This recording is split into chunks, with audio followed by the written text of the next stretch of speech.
The billboard stayed up for 40 years. Wow. And people, of course, are seeing them everywhere, which is what happens. They are reaching out, giving them some sympathy. Some are warning them. There's all kinds of prank stuff. They didn't die. Oh, yeah. They blame the parents, all kinds of terrible things. But something really shocking happened 23 years later in 1968. Jenny received an envelope with no return address, and she opened it. What do you think she saw inside? I don't think it was finger, but I want to say it was a picture of someone who looked like her son. Get out of here. Where do you get that? I don't know, because I didn't see the finger. So because we looked at a picture earlier, I'm just putting it all together in my head. Oh, an envelope. There's only two things in the world can be an envelope: a finger or a photograph. Or money. Money. Okay. Or money. Right away to the photograph, for heaven's sake. Yeah. Oh my God. Okay. I told you this was a wild story. All right. And a little bit really crazy. Have a look at photo number 11. I shall show it now. Remember to do this. This is what was in the envelope.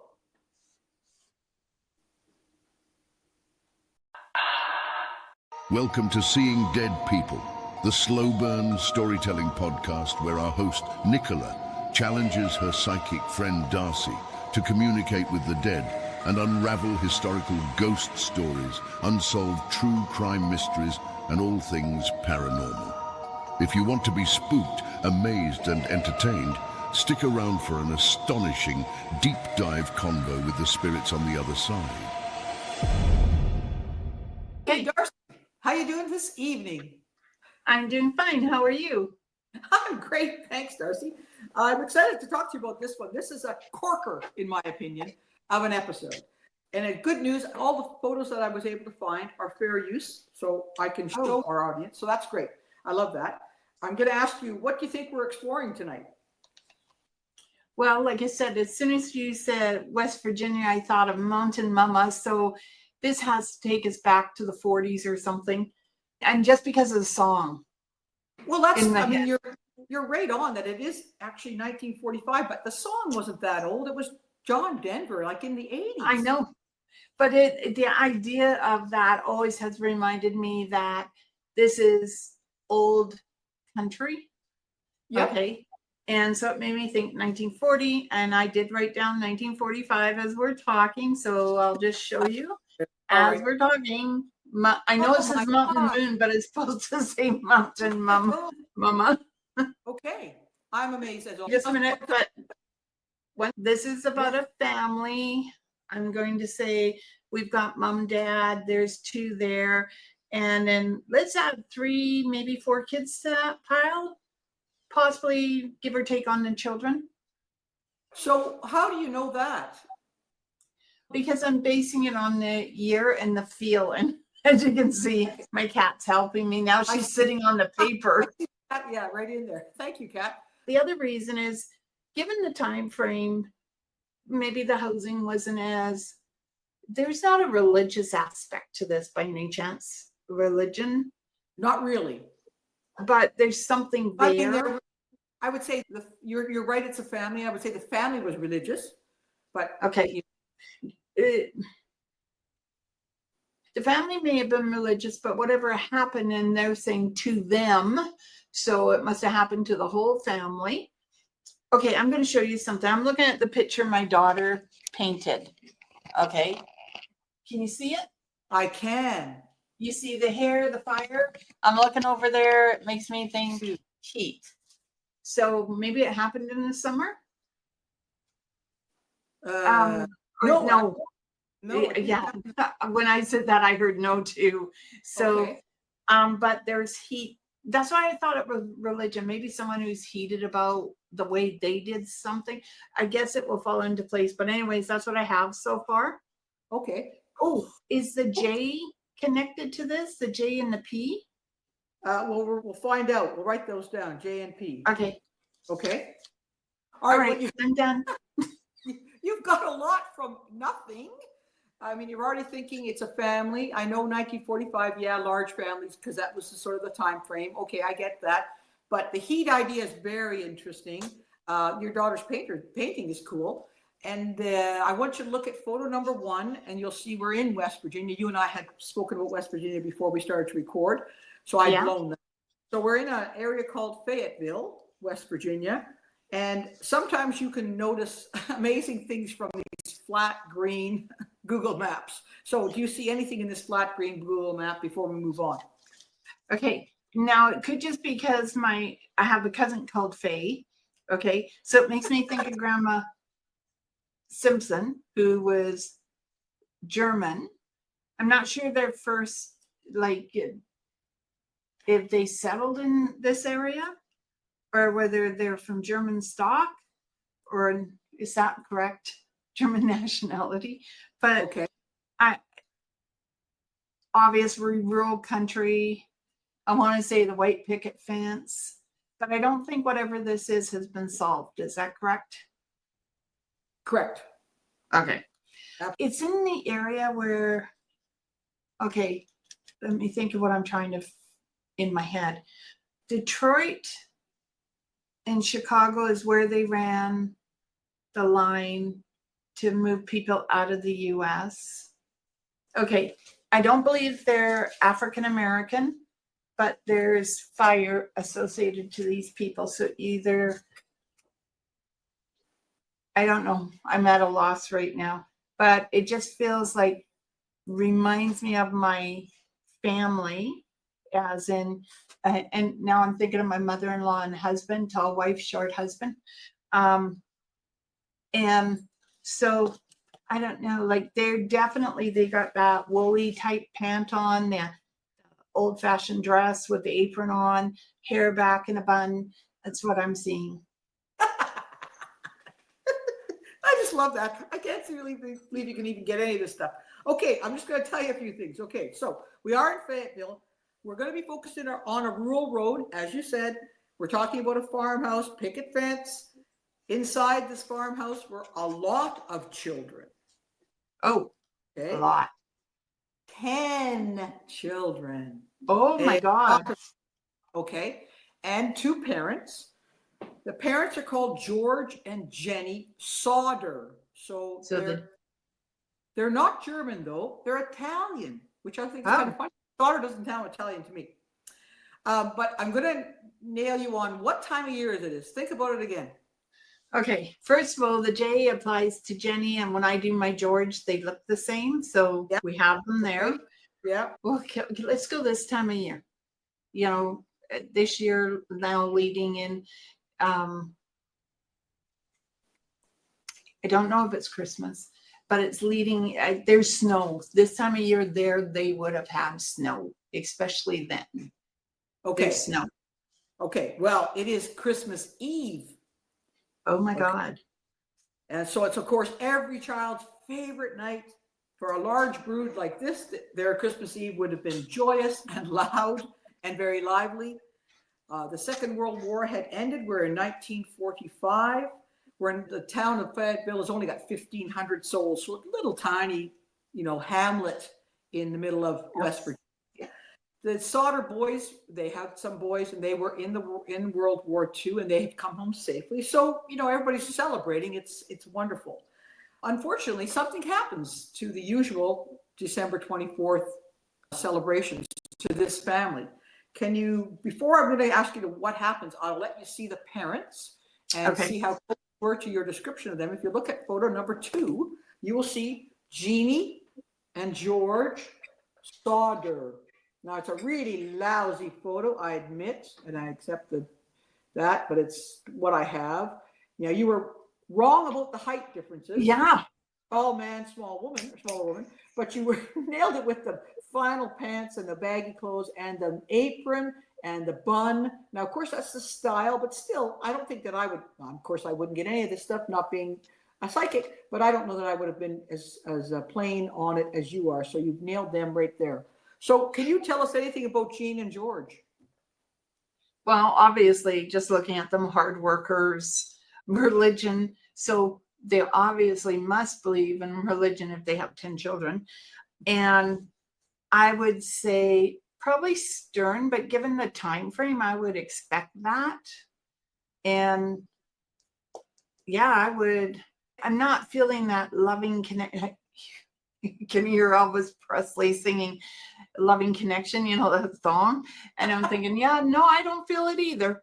So I think they respect each other, but there's some hard, he's not as hard as she is. Oh, okay. I would have thought it should be the other way around, but she's the tougher of the two. Okay. Well, they're described as the following. George is an Italian immigrant. They're both about 50 years of age. Okay. He's built a successful trucking business as part of his life, and in addition to being on a farm.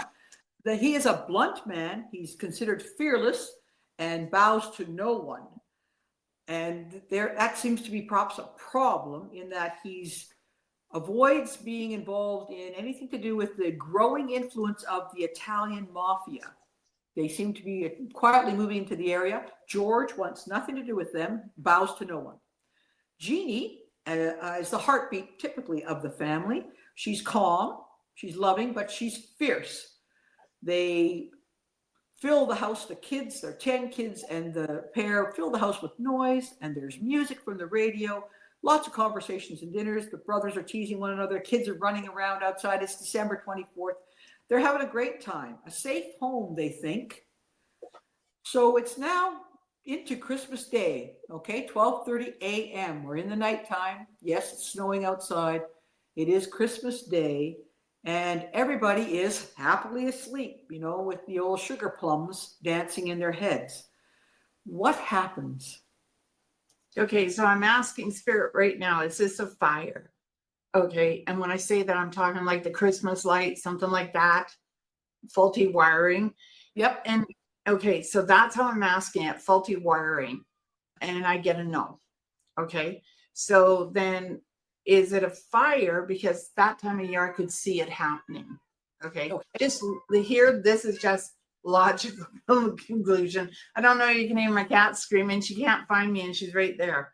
So I do smell smoke. So maybe not, nope, it's not a fireplace mishap. So is it set? Is it deliberate? Yes. Okay, so that's how this works for me. Wow. Is I'll catch on to something and I'll start asking questions in my head, and those are the answers I'm getting. So it is a set fire. So, but they haven't, and this is now I'm asking, okay, if it's set, deliberate, did they find the culprit? They say no. Okay, wow, that's remarkable. Even at the beginning, when you looked at Ashley's picture, and of course the hair is inflamed, there's fire, there's heat. So right away you're coming to the fire. Now you're working your way through logically what type of fire it could be. You're nailing it in exactly. I'll let you know how it unfolded. At 12:45, go ahead. Was it gasoline? There's a good question. Like some sort of accelerant. Yeah, I think it's not proven at the time. Okay. I think you could be right. At 12:45 a.m., the phone rings. Odd thing to happen in that time frame, in the nighttime. So Jenny wakes up half drowsy, gets out of bed to answer the phone. On the other end, there's a woman's voice asking for a person Jenny doesn't know. So a name she'd never heard before. And then she hears weird laughter in the background. She said the caller later says the caller sounded a bit odd, laughing at like a joke I didn't know. So she hangs up. She's kind of unsettled, but it's okay. She glances towards her living room. The lights are still on. The curtains are still open. The door is unlocked. So she had thought the kids were going to tidy everything up and close the house down. They didn't. So she went around and did that. She headed back to bed. House is silent again. Then at about 1:30 in the morning, something happens now that wakes Jenny up. Any idea? Like something goes bang, like a bomb. Well, a loud bang, exactly, but it's not a bomb, but it's a loud bang on the roof, followed by a rolling sound. So something heavy's hit the roof and then rolls off the roof. What it is, I don't know. Okay, I'm just going to say, if I had been a kid awake at that time, you know who I would have thought that was? Of course, Santa and the reindeer. Perfect. Yep. I mean, there going, yes, who? I hope they found my cookies. So she thinks about that and doesn't hear anything anymore. And so she falls back asleep again, which is, kind of natural. She doesn't expect it to be Santa. So then a little while later, she leaps up smelling burning, as you have suggested. She runs into the hallway and there's a fire now roaring in the house near the fuse box and the telephone line, which come in together. She screams for her husband and her children. What happens with the family at that stage? Well, obviously there's going to be panic and everything. But can I ask, did 5 get out? I'm not sure all of them got out, but I think 5 got out. Yeah. How do you know that? Because it says, not all dead, 5 people. Holy crumb. So that's what it says. Not all dead is 5 people are not all dead? Or, I think they meant 5 people got out. 5 people got out. Oh, wow. Or 5 died. I'm not sure. All I know is 5 people. Okay. The parents, the little ones, and the 2 older boys got out. 5 children Died. Oh, wow. Ouch. Oh. George, of course, did everything he could to save his children. He was barefoot, of course. He sprinted through glass. He sprinted through flames. He desperately tried to get to where these children were located in the house. Choked on smoke. He couldn't get up the stairs to where they were. It was engulfed. It was impossible. So he ran outside to get a ladder. The ladder he always kept against the house. And it's not there. It's not there. Why do you think it's not there? Did it fall down? Well, it may have, but I'm sort of thinking the people that did this took the ladder. When you say the people took the ladder, who are the people? Well, whoever set the fire. Okay, so you're saying it was deliberately set. I feel like it was. I don't Wow. feel like, okay, I'm sure some of the boys used the ladder to get in and out of the house at night, but this feels different. Like when I look at the ground, I'm not seeing the ladder on the ground. Okay. What ground are you looking at? Yeah, like I'm looking, and like if the ladder's on the house where it normally is, it's not there, and it's not there. Okay, well, I've not shown you any pictures of the ground, so I'm amazed. Yes, the ladder was gone, and it was found days later down in an embankment near the house. So your theory of it being deliberately set and someone removing, can you imagine removing a ladder that would allow children to escape from the upper floor during a fire? Yeah. Horrendous. The fire raged on. George tries another tack, uses his trucks to get close to the house, to climb in. He can't do it. Both sons try to help him out. Then they start drawing water from a rain barrel to try to throw onto the flames. But of course, it's flame. The barrel's frozen. It's a barrel. We're not talking a lot of water. We're talking a house engulfed with flame. So Marion one of the children run off to the local house to call the fire department. Nobody answers. Somebody else tries from a nearby tavern. Somehow they hear about this. Again, nobody answers. Finally, the fire chief is informed and drives by personally. But by 2:30 a.m., the Sodder family home has burned to the ground. Like 8 hours later or so, the actual fire truck arrives. We're talking rural life. We're talking 1945. Not surprising, okay? But this is where the story becomes something else, Darcy. Something that transforms this horrific, tragic house fire that you say was deliberately set, and seems to be the case, into an 80-year mystery and conspiracy. What is the something that happened?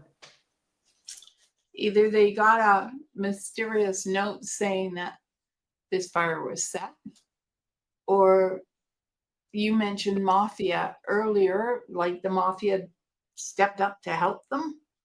No.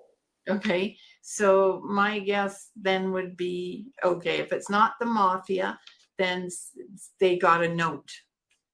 Now, would that note indicate that it's one of the boys they were after, not the father? No, and there's no note. It's something in the fire, remains of the fire Oh. itself. Okay? Okay. Like a jar or something that they would have thrown. Whatever. So, yes, there's something in the or fire. brick.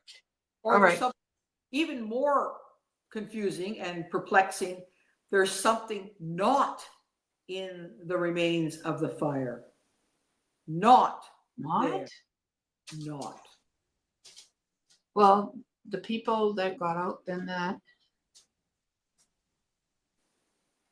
Are we talking where the wall was? Not there? No, we're talking, there's a crumbling debris of a fire, a house on fire, engulfed. Now we're in ashes. Next day, they're combing through the ashes. Yeah. They're eventually comb through the ashes to locate. And they're not able to find something. Many somethings, actually. Multiple somethings. You don't mean like the bodies? Exactly. But There's when they, no evidence of the but, children's remains. None. yeah, but, okay. But they would have, if that fire was as intense as they said, mind you, their teeth would have stuck around. Yes. Okay. But they did save 5 people. So, yeah, that's a good one. Yep. The fire crew Yeah. searched the ruins, okay? Expecting to find, tragically, the 5 missing children, the bodies of some sort. There were no bones, no teeth, no bodies, nothing. Now, the fire chief says they were cremated. The talk is that a house fire doesn't get hot enough to cremate. When you go into a crematorium, it's much hotter. And even then, sometimes not everything is turned to dust, right? So they could not find the bones of the children. The fire spread normally. They looked, there wasn't faulty wiring. In fact, the wiring was inspected a couple months early to confirm it was okay. So something was planned, as you said, but we now have the heart of the story of this family. It is the disappearance of the 5 Sodder children. Okay. So let's meet these children. Perhaps you can tell me what happened to them. So I'll do a black and white pic of each child one at a time, running from the eldest to the youngest. So I'm going to let you have a gander at photo number 3. Okay. I'd like to meet 12, he's 14. His name is Maurice Sodder. And to me, he's got beautiful dark hair, large eyebrows, and dark eyes. They really stand out. These are very strong features. Oh, but he's somber to me. Yes, he is very somber. Does he speak to you, Maurice? Not at this point. All right. Move to the next photo, number 4. The next child is Martha. She is 12. She carries the same family traits physically: dark hair, dark eyes, dark eyebrows, and kind of serious. They don't seem to be they're not smiling in these photographs. Again, somber. They very much, to me, look like their mom. Yes. Okay. I would say, what was her name again? Her name is Martha. She's in photo number 4. Okay, so she would be middle. She's 12. Right around. So these 2 are 2 of the kids that aren't alive. Correct. These are two of the kids that are missing from the house as a result of the fire. Okay, the hard part is I can say I don't feel like they're alive, but then again, given the time frame, yeah, they probably aren't anyway. Yeah. Okay. But I don't understand. I just opened the pictures. I didn't look at the heading. But boy, are they brothers and sisters. It's incredible. Eh? No 2 ways about it. Yeah. Okay. I don't feel they were given away, if that's what people are thinking. I don't feel they were given away. Okay. Like at that time, people could give kids to other people, farmers, stuff like that. Okay. I don't believe they were kidnapped. Oh, okay. Okay. Now the question, the big one, were they murdered? No. I'm hearing no. You're hearing it instantly too. Yeah. There was no hesitation whatsoever. They weren't murdered. Okay, let's see the other three kids. Well, let's look at it like this. Were they murdered because of the fire? Yes. Were they murdered and the fire is set to hide it? No. Okay, I like that. All right, that's a good one. Okay, so let's look at number 5. Again, this is a young man named Louis. He's 10, and again, he carries the same dark hair, dark eyes, dark eyebrows, somber-faced family trait. Yep. Anything from Louis? Yeah, he's like his older brother. Very much so. Yeah. You know, very much somber. Like I said, I do feel like even though they say the mom was kind in the center, she was the ruler of the house. Dad, even though people say he wouldn't get involved in stuff, I think he was a pushover. Okay, all right. Perhaps he was challenging outside the house and not so challenging inside the house. Yeah. Yeah. Okay, well then let's look at the last two little ones. We have Jenny in photo number 6. Jenny, who's 8. Again, shares the same strong family resemblance. Amazing. Yep. And then lastly, we have Betty, sweet little gal, looking very sad actually, in photo number 7. She's got a baby face, but she still shares the family traits. Oh, yeah.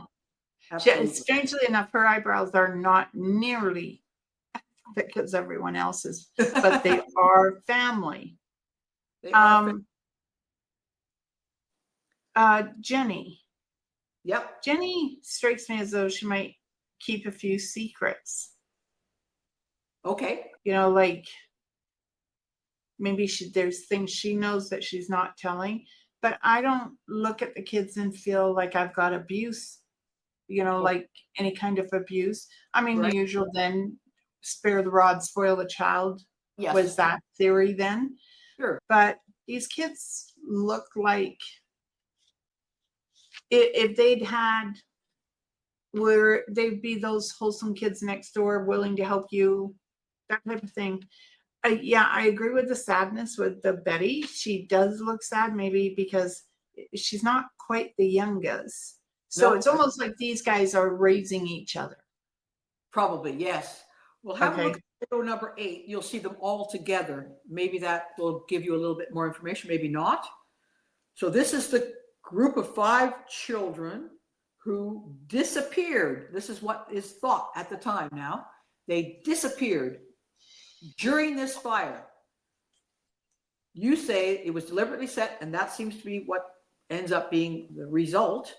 But we're back to what happened to these 5 children. They don't have their bodies found in the house, yet they are gone.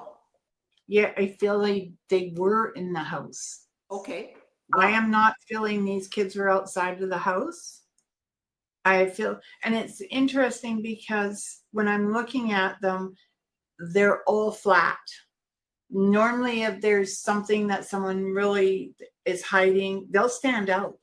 Yes, you sort of like in the picture. Yep. And these guys are all flat. Okay, so they're not. So they're kind of innocent then. They're not hiding anything. Yeah, they're not hiding anything. Okay. The idea was nobody knew what to say or do. They searched the area. They searched the remains. These children's bones were not found. 5 sets of bones, skeletons, not found. Everybody's perplexed. Of course, the family's grieving. They've lost 5 children, and they have no proof even that they're dead. So George ends up allowing the remains of the house to be bulldozed over, just to sort of tidy everything up. And then in the end, he regrets that because, of course, he might have lost key information. But they were allowed to do that. The official version is that the fire was so hot, they were cremated to the extent a crematorium would cremate them. Nobody really believed that because the house couldn't have burned any hotter than a regular house fire. There was nothing special that was going on. It wasn't a crematorium. So if the fire had really consumed them, it would have been an amazing house fire because they would have been so hot that they burned these bones hotter than a crematorium. That didn't happen. Now they tried to conduct their own tests, the Sodders, afterwards. In fact, Jenny burned animal bones, beef joints, pork bones, heavy cow vertebrae in a fire hotter than the house fire had been that they presumed. And every time, solid bone would remain. We know that people's bones are discovered in fires. The appliances survived, but the children didn't. The stove was still identifiable as a stove, but no children. The sewing machine hadn't melted. Charred toys were evident and visible, but not a tooth was found from 5 children. Astonishing. What if, remember I said I smelled gasoline? Yep. Okay, what if what if these kids were doused? But the fire started down below. It didn't start in the bedroom. Exactly. There's the difference. It started down here. Yeah. Now the experts decided that maybe faulty wiring was a problem, but as I say, it was checked 2 months before, and it wasn't faulty. And even if it had been faulty, we wouldn't have had the conflict not that kind of fire it would need to consume these children. Now, some interesting elements start happening here. They discover the phone line had been cut. Now, remember, Jeannie got up at 12:30 the phone. After that, the phone line's cut. Ooh, that's a bit freaky. Okay. It had been cleanly cut, not burned, so not from the fire itself, not at the pole on the street, but at the house. Okay. So that would mean, logically, someone had come onto the Sodder property after 12:30 in the morning and before 1:30 or whatever, because the fire started about 1:45, cut the family's phone line. The ladder disappeared. Okay. So 2 deliberate acts to stop this family from getting help and from helping their own children. Right? Okay. Then they find, playing around in the area, one of the kids a few days later finds in the rubble a thing like a grenade. Like, what the heck was a grenade doing there? Nobody seems to know. It was, as I say, after the Second World War, so I guess there were a few of these things hanging about places, I don't really know. But they didn't understand what it was doing there. Now, whether that's true or not, was that the thing that was thrown on the roof? Bump, bump, bump, bump, bump? No. No? Okay. No. There's a thought that it might have been. Okay. It was too far away from the house for it to be thrown on the roof. Because it would have come bump, bump, bump, and down is what I'm hearing. Not bump, bump, boom, throw it over there. It's true. It was not found in the actual remains of the house fire. So good point. Okay, so now we have a grieving family, of course, having lost 5 of their children. A mystery. Where are those children? Where are their remains? Not even able to bury them. Not even able to have that kind of ceremony. Then something strange starts happening. What do you think that might be? You mean like my kind of strange where it goes bump in the dark? Okay. Kind of strange. Yeah, I would have said that the mom may have started seeing the kids or hearing their voices, getting an impression that they're still around there, given the fact they're not now living in the house. Interesting, because normally spirit stays where they've been dead. Okay. Now, you're right in one way, but not quite, because it Voices. seems other people are seeing them. Okay. Yeah, but I'm also hearing voices. Okay. They're not, the other people who are seeing them aren't seeing live people. There's no way. You say there's no way. These are not live children. They were dead during the fire. Okay. And the other thing I'm looking at, could they have buried them somewhere? Could they have, by now, that place has been developed enough times that you would think if the children were buried somewhere on this property, that they would have found the bones. And the answer is no. Okay. The sightings of the children continue. Many of them. So people are believing they are seeing all 5 of them. They're seeing some of them. Of course, the parents, George and Jeannie, racked with guilt, racked with grief, are clutching onto any possibility. Oh, absolutely. They don't have children in the pile of rubble. They must be somewhere else, maybe. The theory is, okay, who set the fire? Was the fire set so that they could steal the children away? Did they take the 5 children from the house before they burnt the house down? Did the mafia take the children from the house? Did somebody take them to kidnap? You said no kidnapping, but did someone kidnap them for whatever nefarious reason, either to get money from George or to have 5 children or whatever? Do you hear that? No. And it's interesting because that's actually what I thought. Did they sell the children? Absolutely not. I don't think, no matter how difficult things would have been, these people would have made it work with their children. Okay. I will say that about them. Their children were everything because they are the progression of their future.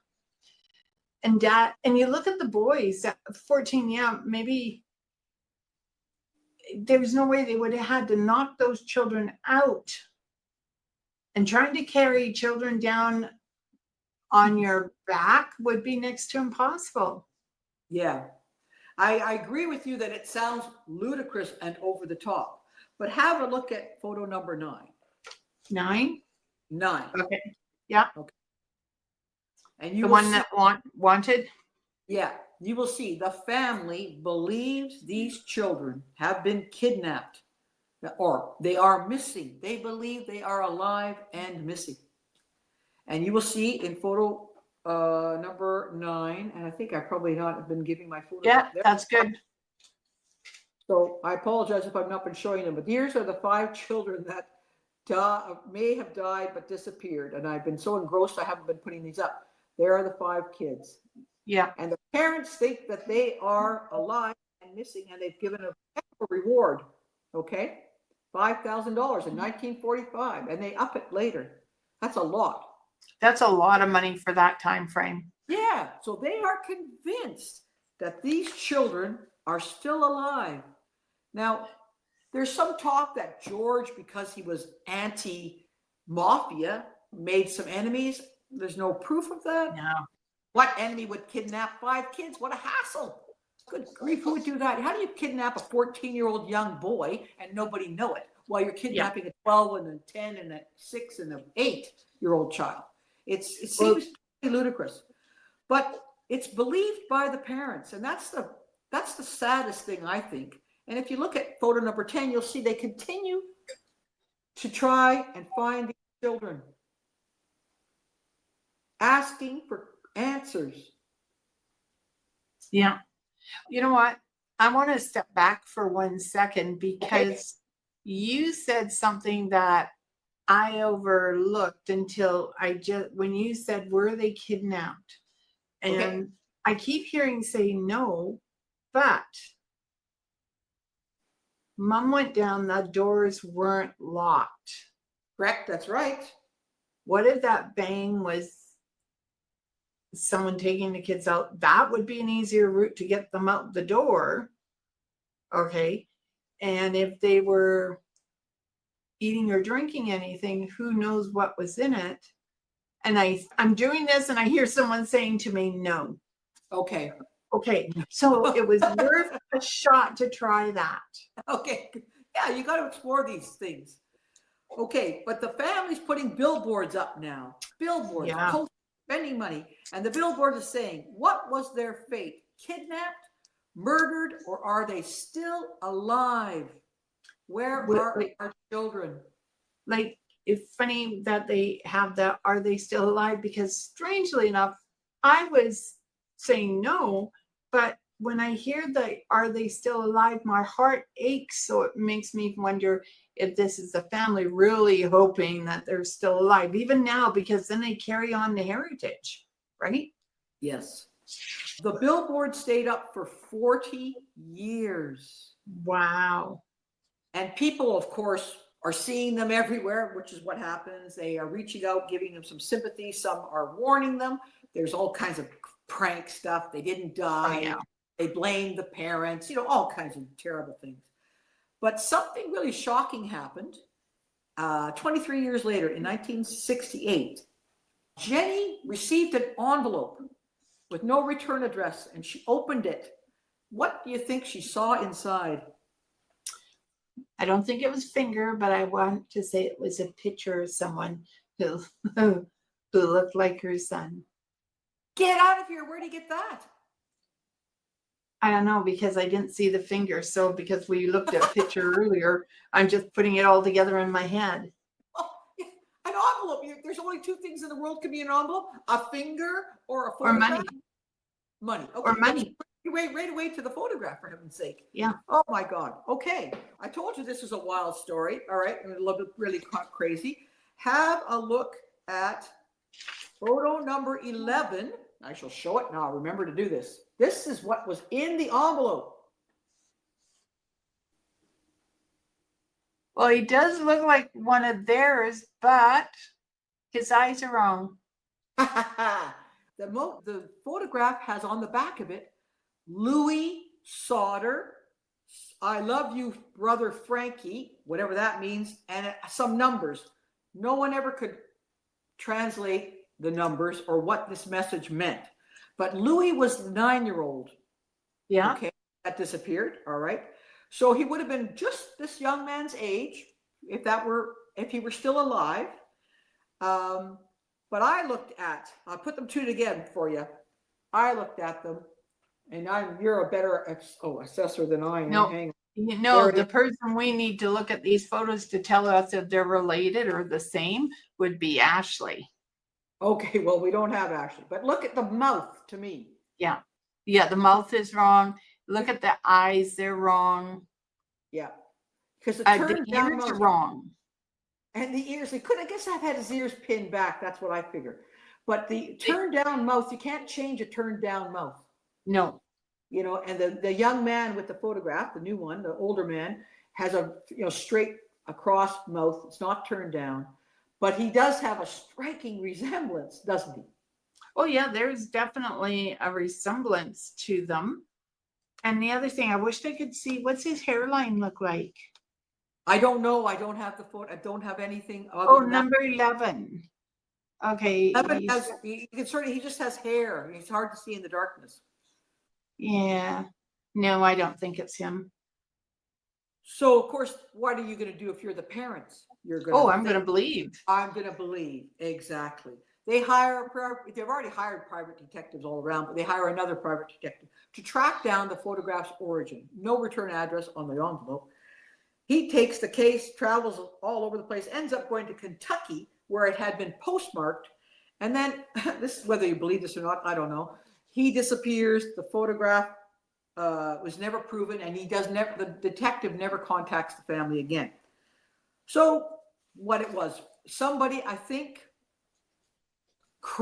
sick person sent this to this family 2.5 decades after the event to stir things up again. I mean, what a terrible thing to do. Yeah. They believed it. That's so sad. They actually believed it. And if you have a look at photo number 13, you will see how much they believed it. Can you read what it says in photo 13? Okay. So after 30 years, it is not too late to investigate. On Christmas Eve, 1945, our home was set afire and 5 of our children, ages 5 through 14, kidnapped. The official blamed defective wiring, although lights were still burning after the fire started. The official report stated that the children died in the fire, However, no bones were found in the residue, and there was no smell of burning flesh during or after the fire. What was the motive of the law officers involved? What did they have to gain by making us suffer all these years of injustice? Why did they lie and force us to accept those lies? Then it says picture number 8, received in 1968, Lewis one, and same now in another state. So And then there's the billboard or Yeah. whatever that is. It's like a billboard, and you'll see that they have It's a shrine, right? Yeah, it's a shrine. They have the 5 original photographs, and then they've added the photograph of this new Louis. Oh yeah, I was going to say there's 6 photographs there. Yeah, they believe it. They believe the truth of that photograph to such an extent they put it on the billboard. Wow. Isn't that sad? Yeah. They even put that photograph in their house, thinking that's their son growing up, but they can't find him. So, what do you think happened? Because there is no answer here. And the family looked their entire lives, the parents looked their entire lives, the children looked their entire lives, and the last of the children, the youngest, died in 21, still hoping to find news of her siblings. So there's no grandchildren, great-grandchildren, like down the line that's still looking? I'm sure there are, but the actual surviving children, Okay. They're gone now. They're no longer surviving. Well, if these kids were kidnapped and taken, the parents are not involved whatsoever. Okay. Okay, I feel as devastated as they do, the grief that would go with it, and no one would continue looking for someone who's missing after a certain time frame because we come to accept it. Everything here says to me they died in the fire. Now they may have already been dead and someone doused them, so by the time the fire got up to the top floor, because the house caved in, by the time they got up, maybe the gasoline, and they weren't 1940 to 45. I am certain they did not have the same technology we would have to find what we're looking for. Yeah. Okay. So you're pretty convinced that they were destroyed in the fire, no matter what. They were consumed by. I don't feel them outside of the house. I keep trying to find them out here. Either they died so peacefully that none of them are holding a grudge, or if anyone took them away, they would have had to really subdue these children to get them out of there. Yeah, how's that physically possible to take 5, as we discussed, 5 children from a house without making noise that the rest of the household, 5 other people would notice? So yes, I think you're right. They have all kinds of theories that the mafia took them in retribution against George for what nobody really knows. A trafficking ring, I don't see it either. No. Abducted by whatever reason, and that they disappeared on their own. I mean, it's all ludicrous. It's just such an astounding, I guess, physical transformation that didn't happen typically with the bones. They were consumed to such an extent that they were not visible. And as you said, perhaps the technology, the sifting of the information, the ashes, wasn't as specific as it could be today, and they might have been able to find remnants of the children. Today, we certainly would have found them, but not then. Well, you never know. I could be wrong, and there's evidence, but everything says that if they plowed these fields that they've built on this property, those kids' bones would have been there. Yeah, I think you're right. So the Sodder children disappearance was not real. They were sadly consumed by the fire and just tragically died in a Christmas fire, which is so sadly No. You need to remember the Christmas fire was set. Okay, so they were murdered. Yes. So why was it set then? Now, I forgot to go back to that. Why do you think they were going after George, or you thought maybe they were going after? No, strangely enough, I think it may have been one of the boys that came back from war. Somebody was after that young man? It feels like it has something to do with war. Okay, you don't think the young man himself set the fire for his own family? You think it was somebody outside the family? Outside the family. Okay. No, I do not feel a familiar connection to this was family that did it. Absolutely not. This is outside of. Okay. Go ahead. The phone line. Yes, and the ladder being moved. Yeah. Yeah. And grenade is a link, obviously, to the war. Maybe he brought back a grenade, or the person came with a grenade. Okay. Yeah, I'll give you that. So we think, yes, the children were consumed by the fire, but they were murdered by this unknown individual. Setting a fire is murder. You set it with the intent. Yeah, the intent to kill someone dying. Yeah. Jeez. How tragic. And it makes it even far more tragic to think that the family believed they might be alive, and so they spent their lives worrying, wondering, trying to find, spending time and money, and then getting a letter 28 years later to push them even more to say that one of them's alive. Gosh, that's a terrible thing to do to a family. Yeah, it is. God. Okay, well, you've done very well, Darcy. Probably from the get-go, you had the idea that it was a family. You had the burning idea, the fire, very quickly. So well done. And you knew that it was deliberately set. That's remarkable. Excellent job. Thank you. You're welcome. I'm sorry for the family, and what a horrific way to go. Yeah. So our country roads, Mountain Mama, West Virginia, was not very nice tonight. No. Okay. Well, thanks so much. Okay. You're welcome. Thank you for listening to Seeing Dead People, where goosebumps are guaranteed. We would love to hear from you with questions for Darcy about her psychic process, or suggestions for other mystifying situations you would like us to investigate. Please shoot us an email to info@radiosidney.ca with Seeing Dead People in the subject line. New episodes air on our website, radiosidney.ca, on the first Saturday of every month. Episodes repeat Saturday nights at 8 p.m. and Sunday mornings at 10 a.m., both Pacific time.